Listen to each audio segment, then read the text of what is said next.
ETF index mutual funds నేర్చుకుని stock మార్కెట్లో రాణించాలనుకుంటున్నారా? వెంటనే ఈ నెంబర్కి కాల్ చేయండి.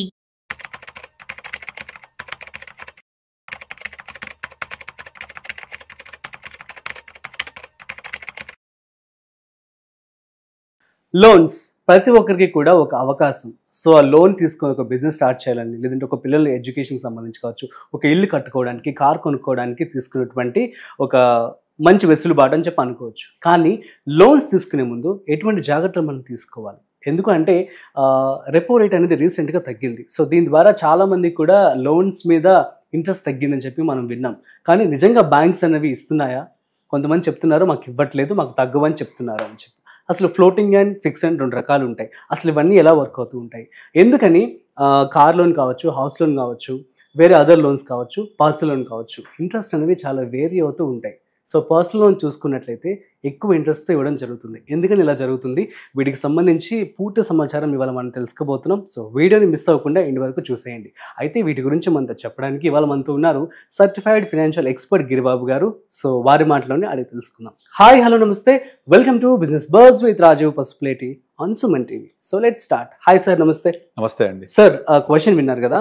సో చాలా మంది లోన్స్ తీసుకుంటూ ఉంటారు. లోన్ అన్నది ఒక మంచిగా వాడుకుంటే మంచిదే, ఎమర్జెన్సీ పర్పస్లో కావచ్చు, అత్యవసరమైన సమయాల్లో. కానీ చాలామంది దాన్ని దుర్వినియోగం చేస్తున్నారు. నెంబర్ 1. నెంబర్ 2 వచ్చి బ్యాంక్స్ దగ్గర నుంచి కూడా లోన్ ఇంట్రెస్ట్ అనేది చాలా ఎక్కువ రేట్స్కి ఇస్తూ ఉన్నారు. అసలు ఇది ఎందుకు ఎక్కువ రేట్కి ఇస్తూ ఉంటారు? ఒక్కొక్కటి ఎందుకు వేరీ అవుతూ ఉంటుంది? నార్మల్గా బ్యాంకింగ్ సెగ్మెంట్లో సెక్యూర్డ్ లోన్స్, అన్సెక్యూర్డ్ లోన్స్ రెండు రకాలు ఉంటాయి, రైట్? మీకు లీస్ట్ ఇంట్రెస్ట్ రేట్, తక్కువ ఇంట్రెస్ట్ రేట్ ఉండేది secured loans. For example gold loan ఎంత ఉంటుంది? హార్డ్లీ 8%, 8.5%. బికాస్ గోల్డ్ లోన్ అనేది మీరు గోల్డ్ ప్లెడ్జ్ చేసి తీసుకుంటారు. మీరు కూడా ఫెయిల్ అయిపోయారు, పే చేయలేదు, బ్యాంక్ ఏం దివాలా తీయదు, బికాస్ మీకు గోల్డ్ ఉందిగా. ఇప్పుడు ఆల్రెడీ గోల్డ్ ₹1,00,000 తులం ఉంది అనుకోండి, 10 గ్రామ్స్ ఉంది అనుకోండి. మీరు వెళ్ళి బ్యాంక్ గనక మీ 10 గ్రామ్స్ గోల్డ్ పెడితే వాళ్ళు హార్డ్లీ 65,000 ఇస్తారు, అంటే 65% ఇస్తారు. ఆ 35% బఫర్ పెట్టుకుంటారు వాళ్ళు.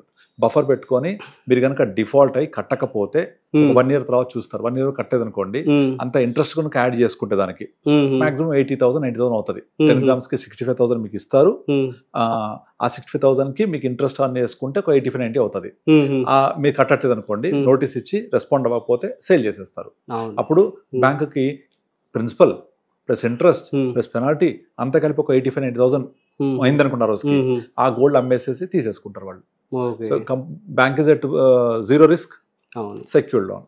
అదే పర్సనల్ లోన్ ఇచ్చారు, మీకు ఎటువంటి సెక్యూరిటీ ఉండదు కదా. కానీ ఎప్పుడు ఎందుకు ఇస్తారు? పర్సనల్ లోన్ మీ రిక్వైర్మెంట్ ఉందని, మీ పర్సనల్ గా వాడుకోవడానికి ఇస్తారు. మీరు డబ్బులు తీసుకొని పొలమే కొనుక్కుంటారో, స్థలమే కొనుక్కుంటారో, ఇంకెక్కడ ఇన్వెస్ట్ చేసుకుంటారో, లేకపోతే ఏదైనా పర్సనల్ పర్పస్ వాడుకుంటారో, మీ ఇష్టం. ఇక్కడ సెక్యూరిటీ ఉందా బ్యాంకుకి? లేదు. కనుక అటువంటి కేసుల్ని అన్సెక్యూర్డ్ లోన్స్ అంటారు. ఆబ్వియస్లీ ఇంట్రెస్ట్ రేట్ ఎక్కువ ఉంటుంది, అరౌండ్ 11, 12, 13.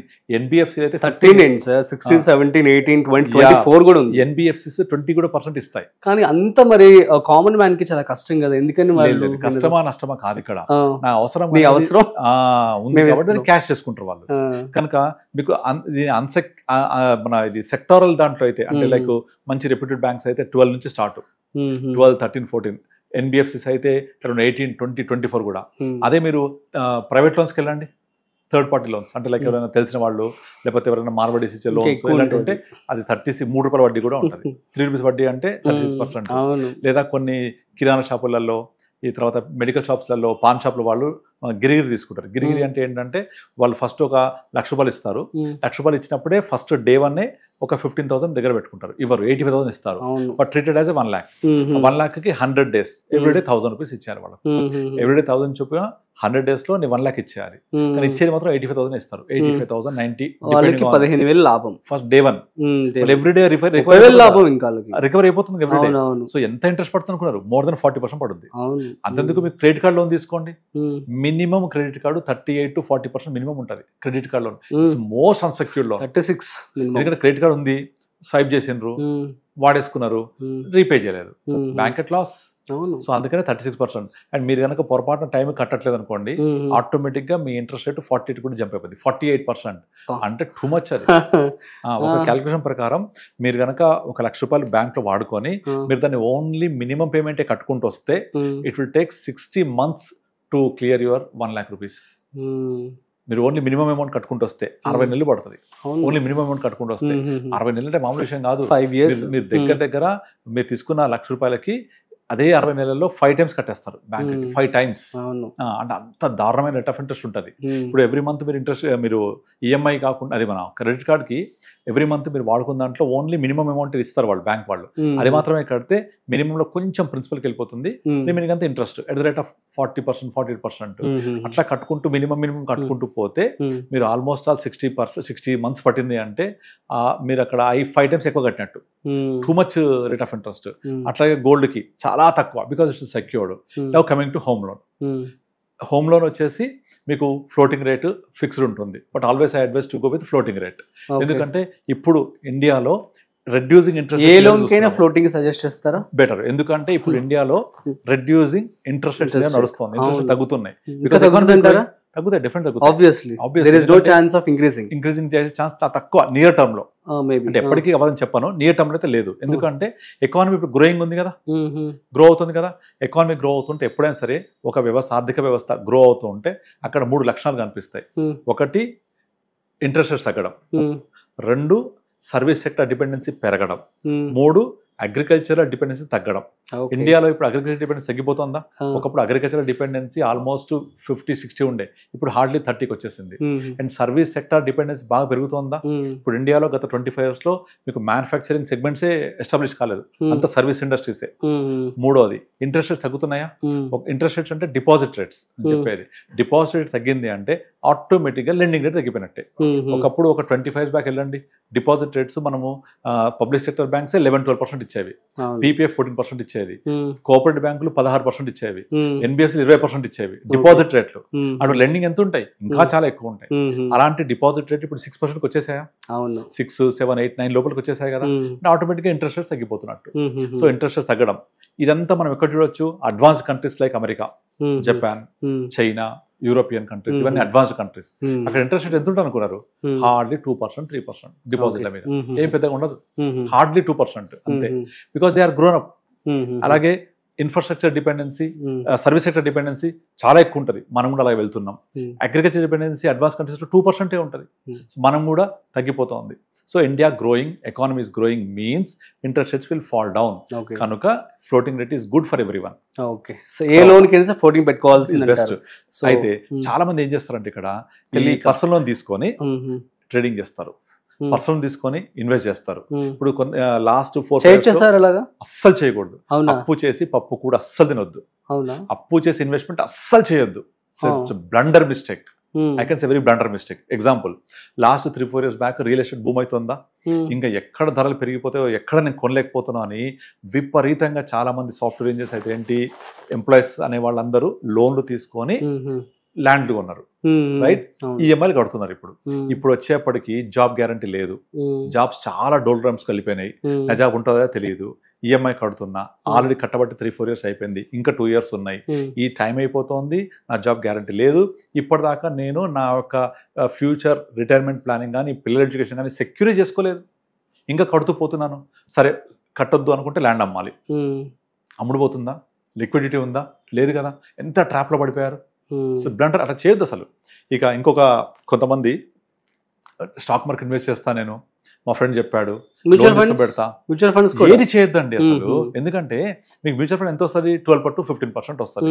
లోన్ ఎంత ఉంది? 12% ఉంటుంది. పర్సనల్ లోన్ ఉంటుంది కదా. మరి అక్కడే 12 వచ్చినప్పుడు ఇక్కడ ఉంటే ఎట్లా చెప్పండి? అస్సలు చేయొద్దు, అస్సలు ఎట్టి పరిస్థితుల్లో అప్పు తీసుకొని చేయొద్దు. కాకపోతే ఒక చిన్న ఎగ్జాంపుల్, మీరు అన్నారు కదా, ఇప్పుడు ఒక ఎగ్జాంపుల్ చెప్తాను. ఇప్పుడు నా దగ్గర హోమ్ లోన్ ఉంది, ఓన్లీ హోమ్ లోన్ కే వర్తిస్తుంది. అండర్లైన్ దిస్, హోమ్ లోన్ ఒకటి వర్తిస్తుంది. ఏంటంటే ఫర్ ఎగ్జాంపుల్ నా హోమ్ లోన్ సే ఒక 10 లక్షలు అవుట్ స్టాండింగ్ ఉంది, నా దగ్గర 10 లక్షలు ఉన్నాయి. ఓకే, ఈ 10 లక్షలు నేను ఇన్వెస్ట్ చేయాలా లేక హోమ్ లోన్ క్లియర్ చేయాలా? జాగ్రత్త వినండి. మీ టెన్యూర్ వచ్చేసి సే ఒక 20 years ఉందనుకోండి. 20 years ఉంది, నా టెన్యూర్ వచ్చేసి 20 years ఉంది, నేను ఈఎంఐ కడుతున్నాను. ఒక ఎగ్జాంపుల్ తీసుకుందాం, ఒక 1 crore తీసుకోండి. ఒక 1 crore హోమ్ లోన్ ఉంటే 20 years టెన్యూర్ ఉంటే ఈఎంఐ ఎంత ఉంటుంది? 1 crore తీసుకుంటే లోన్ 20 years టర్మ్, ఈఎంఐ ఎంత ఉంటుంది? అరౌండ్ ₹1,00,000 ఉంటుంది. రఫ్లీ ₹1,00,000 ఉంటుంది. అంటే ₹1,00,000 ఉండి మీరు 60 to 70, 80,000 మినిమం ఉంటుంది. 80,000 మినిమం అంటే నెలకి, సంవత్సరానికి ఎంత కడతాం? ఆబ్వియస్లీ 8 ఇంటూ 12 అంటే 10 lakhs కడతాం సంవత్సరానికి, అంతేనా? 10 lakhs కడితే మీరు 10 lakhs per annum into 20 years కి 2 crores కడతాం. 2 crores అంటే కోటికి 2 కోట్లు 2 కోట్లు కడుతున్నాం. ఓకే, ఇది అర్థమైంది కదా. సరే, నా దగ్గర అనుకోకుండా ఒక 1 కోటి రూపాయలు వచ్చింది, లోన్ తీసుకున్న తెల్లారే, ఏదో ఫ్లాట్ అమ్మే, ఇంకోటి అమ్మే, పొలం అమ్మే, ఏదో ఒకటి. ఈ 1 కోటి రూపాయలు వస్తే ఈ 1 కోటి రూపాయలు తీసుకెళ్ళి నేను నా లోన్ తీర్చాలా, ఇన్వెస్ట్ చేయాలా? క్లియర్గా ఇన్వెస్ట్ చేయండి. ఎలా అంటే ఒక ఎగ్జాంపుల్ చెప్తా. సపోజ్ నా దగ్గర అవుట్ స్టాండింగ్ 1 crore ఉంది, నేను 20 years లో కట్టేది 2 crores.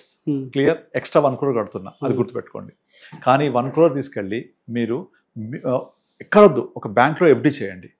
బ్యాంక్లో ఎఫ్డి చేస్తే ఎన్ని ఇయర్స్ డబుల్ అవుతుంది? ఎఫ్డి చేస్తే కూడా కష్టమే, డబుల్ అవ్వడం కష్టం. ఎన్ని ఇయర్స్కి అవుతుంది చెప్పండి, ఎప్పుడు అవుతుందో? 10 years పడుతుంది. మేబీ 10-15 10 years ఉంటుంది. కిసాన్ వికాస్ పత్ర 110 నెలలకు డబల్. ఓకే, అంటే ఆల్మోస్ట్ ఒక 10 years, 10 కంటే కొంచెం తక్కువ డబల్ అయింది.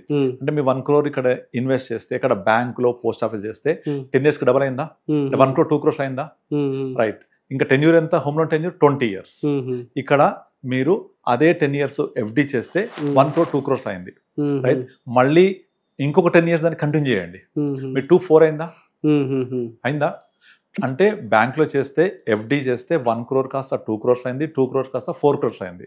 అదే మీరు లోన్ కడితే ఎంత కట్టింది? ఎక్స్ట్రా 1 crore కట్టిండు. 1 crore ఇచ్చిండు మీకు, దాన్ని తీర్చాము 2 కోట్లు కట్టాం. 1 కోటి వాడే ఇచ్చాడు కదా, తీసేస్తే ఎక్స్ట్రా కట్టింది 1 crore. కానీ ఇక్కడ మీ 1 crore 10 years కి డబల్ 2 అయింది, మళ్ళీ 10 years డబల్ 4 crores అయింది. అంటే 4 crores మీరు చేయగలిగారు బై ఇన్వెస్టింగ్. ఎక్స్ట్రా కడుతోంది ఓన్లీ 1 crore. మరి ఇన్వెస్ట్ చేయాలా, లోన్ తీర్చాలా?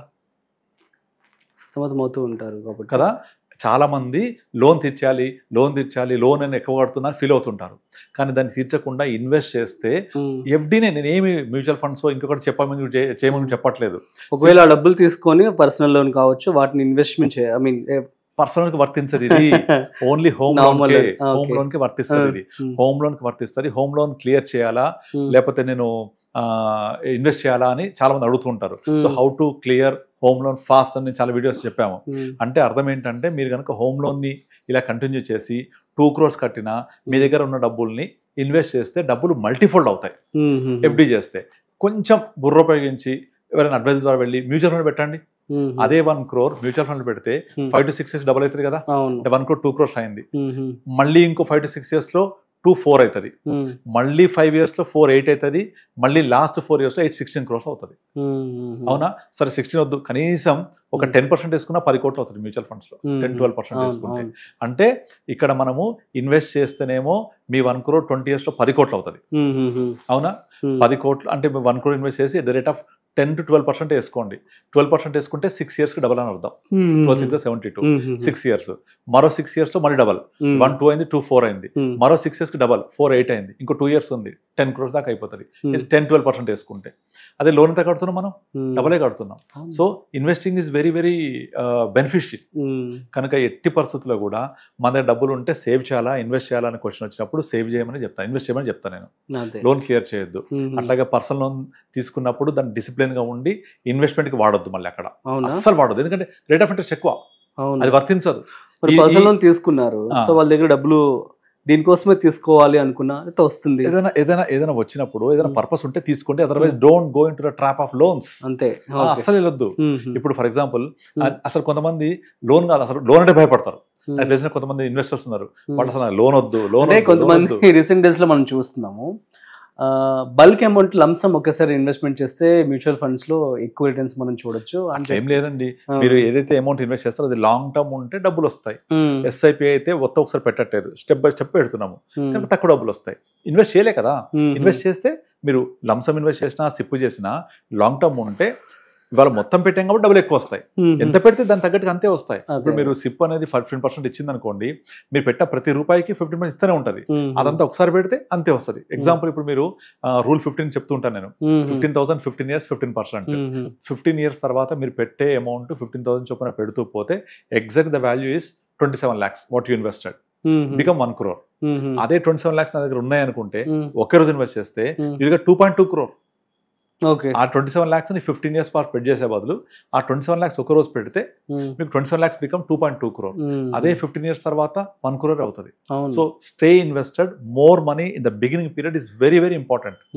ఇంకో లాస్ట్ ఎగ్జాంపుల్, ఇప్పుడు మామూలుగా ముఖేష్ అంబానీ లేకపోతే పెద్ద పెద్ద గ్రూప్స్లలో అప్పులు ఉండే వాళ్ళకు బోల్డ్ అప్పులు ఉంటాయి, డబ్బులు లేవా తీర్చడానికి, డబ్బులు ఉంటాయి కానీ చేయరా పని వాళ్ళు. ఎందుకంటే అప్పేమో 6% 7% వస్తుంది వాళ్ళకు లోన్స్. ఇన్వెస్ట్ చేస్తే they get more than companies కదా, బిజినెస్ కదా, వాళ్ళ బిజినెస్ లో వాళ్ళు ఇన్వెస్ట్ చేసుకుంటే, బిజినెస్ ఎక్స్పాండ్ చేసుకుంటే దే ఎర్న్ మల్టీఫోల్డ్ రిటర్న్స్. కనుక అలా మల్టీఫోల్డ్ రిటర్న్స్ చేయగలిగితే యూ కెన్ డూ. అలా కాదు నేను పర్సనల్ తెచ్చి ట్రేడింగ్ చేస్తా, డోంట్ డూ. పర్సనల్ తీసుకొని పొలం స్థలం కొంటా, డోంట్ డూ. ఎందుకంటే అక్కడ మీరు కట్టేది ఎక్కువ ఉంటుంది, లిక్విడిటీ ఉండదు, అమ్ముడు పోదు. బట్ పెద్ద పెద్ద companies, established companies, they can do by taking loans from the banks. Banks నుంచి తీసుకుంటారు, బ్యాంక్ కన్సార్టియం నుంచి లోన్ తీసుకుంటారు, బిజినెస్ ఎక్స్పాండ్ చేస్తారు, అది మల్టీఫోల్డ్ ఇస్తుంది. కనుక investment is very very important. A loan తీసుకొని చేయాలి, పర్సనల్ లోన్ తీసుకొని చేయాలా, వద్దు. హోమ్ లోన్ కట్టేది ఉంటే కట్టాలా, లేకపోతే నేను ఇన్వెస్ట్ చేయాలా, ఇన్వెస్ట్ చేయాలి. ఇది ఒక్కొక్క లోన్కి నిర్దిష్టంగా దాని యొక్క ఇన్బిల్ట్ పీరియడ్ బట్టి, టెన్యూర్, తర్వాత రేట్ ఆఫ్ ఇంట్రెస్ట్ బట్టి దాన్ని ఇన్వెస్ట్ చేయాలా, లోన్ తీర్చాలా అనేది అసైన్ అయ్యి ఉంటుంది. అట్లా, అంతేగాని అన్నిటికీ ఒకటే వైద్యం కాదు. శుభం సార్, ఫైనల్లీ క్లారిటీ ఇచ్చారు, thank you so much. So guys క్లియర్గా అర్థమైంది కదా, మరి ఏ లోన్ తీసుకున్నా సరే కూడాను బ్యాంక్ వాళ్ళతో మీరు క్లియర్గా మాట్లాడుకొని ప్రస్తుతం ఉన్నటువంటి రెపో రేట్స్ అయితే తగ్గే ఛాన్స్ అయితే ఉంది కాబట్టి మీరు ఫ్లోటింగ్ అయితే చూస్ చేసుకుంటే మంచిదని చెప్తున్నారు. కాబట్టి లోన్ తీసుకునే ముందు క్లియర్గా ఆ బ్యాంక్ మేనేజర్ కావచ్చు, ఎవరైతే కన్సల్టెంట్ ఉన్నారో వారితో క్లియర్గా చెప్పండి దీని గురించి. At the same time so house కావచ్చు, అదేవిధంగా ల్యాండ్ కావచ్చు, ఇన్వెస్ట్మెంట్ కావచ్చు, చాలా చక్కగా వివరించారు గిరిబాబు గారు. సో అదేవిధంగా ఇన్వెస్ట్మెంట్ వైపే ముందడుగు వేస్తే సో దట్ మీకు ఎక్కువ కాపర్స్ అనేది ఎండ్లో రావడం జరుగుతుంది, దాంతో మీకు కావాల్సినటువంటి వస్తువులు మీరు కొనుక్కోవచ్చు అనమాట. So that's it. సో మరొక ఇంట్రెస్టింగ్ కాంటెంట్తో మళ్ళీ కలుద్దాం. అంతవరకు చూస్తూనే ఉండండి Suman TV. This is Rajeev signing off. Video నచ్చినట్లయితే like, share and subscribe. Thanks for watching.